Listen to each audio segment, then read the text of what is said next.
ओम नमः शिवाय। श्रावण के सोमवार की व्रत कथा। किसी नगर में एक धनी व्यापारी रहता था। दूर दूर तक उसका व्यापार फैला हुआ था। नगर के सभी लोग उस व्यापारी का सम्मान करते थे।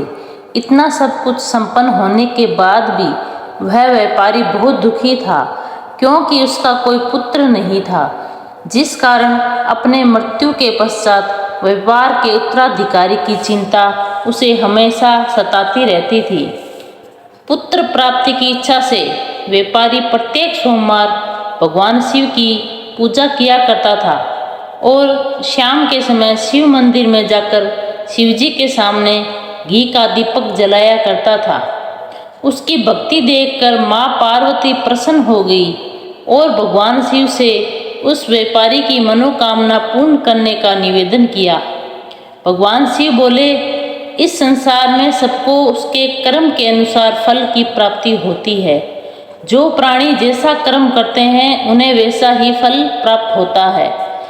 शिवजी द्वारा समझाने के बावजूद माँ पार्वती नहीं मानी और उस व्यापारी की मनोकामना पूर्ति हेतु वे शिवजी से बार बार अनुरोध करती रही।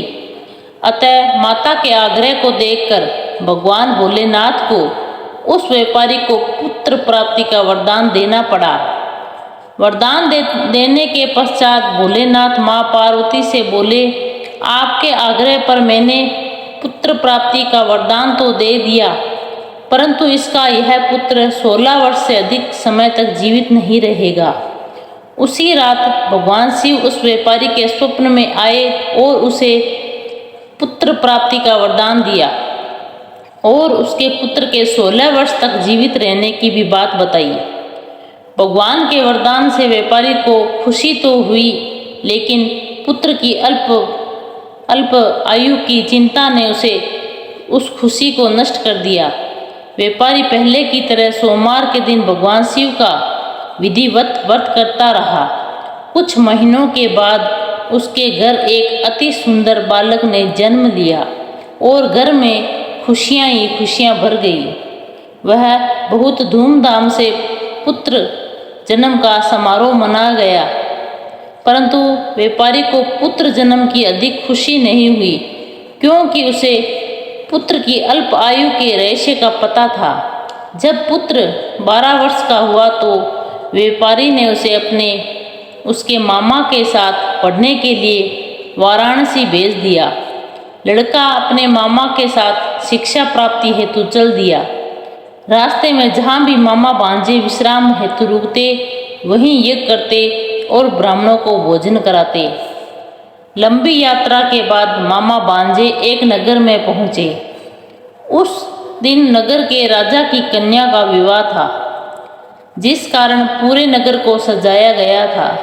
निश्चित समय पर बारात आ गई, लेकिन वर का पिता अपने बेटे के एक आंख से काने होने के कारण बहुत चिंतित था।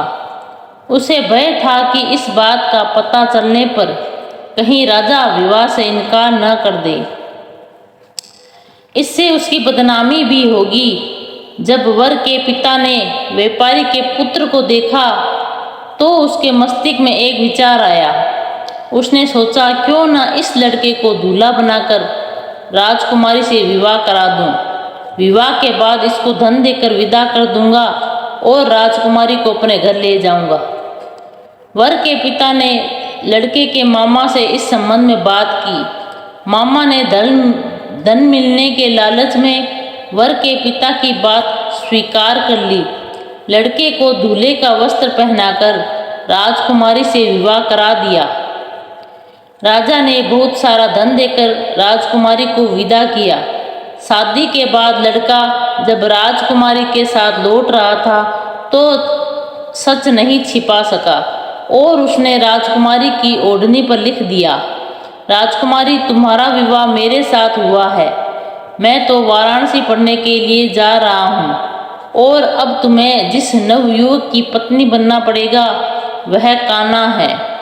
जब राजकुमारी ने अपनी ओढ़नी पर लिखा हुआ पढ़ा तो उसके काने लड़के के साथ जाने से इनकार कर दिया।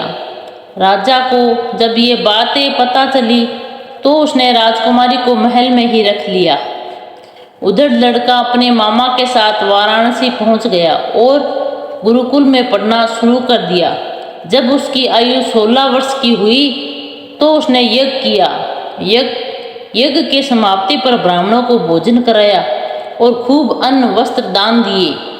रात को वह अपने शयन कक्ष में सो गया। शिव के वरदान के अनुसार शयन वस्त्र में ही उसके प्राण पखेरु उड़ गए।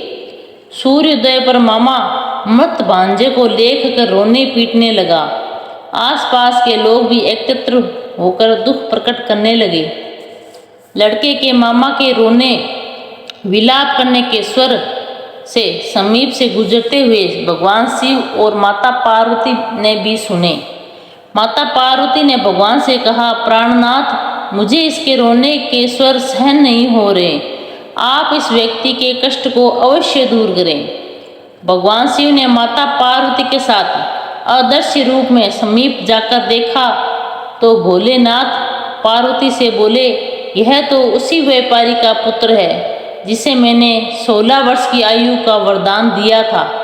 इसकी आयु पूरी हो गई है। माँ पार्वती ने फिर भगवान शिव से निवेदन किया और उस बालक को जीवन देने का आग्रह किया।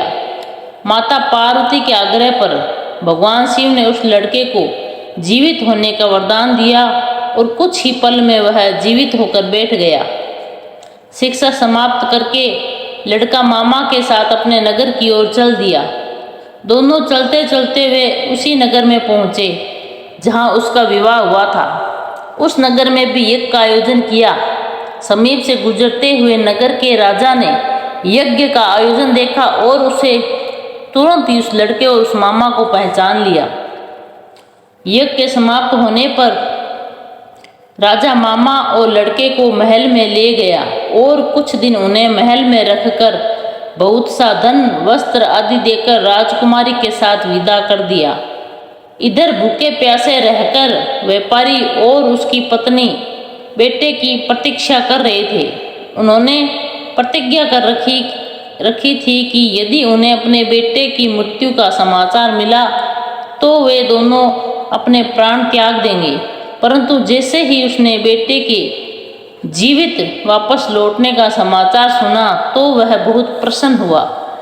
वह अपनी पत्नी और मित्रों के साथ नगर के द्वार पर पहुंचा।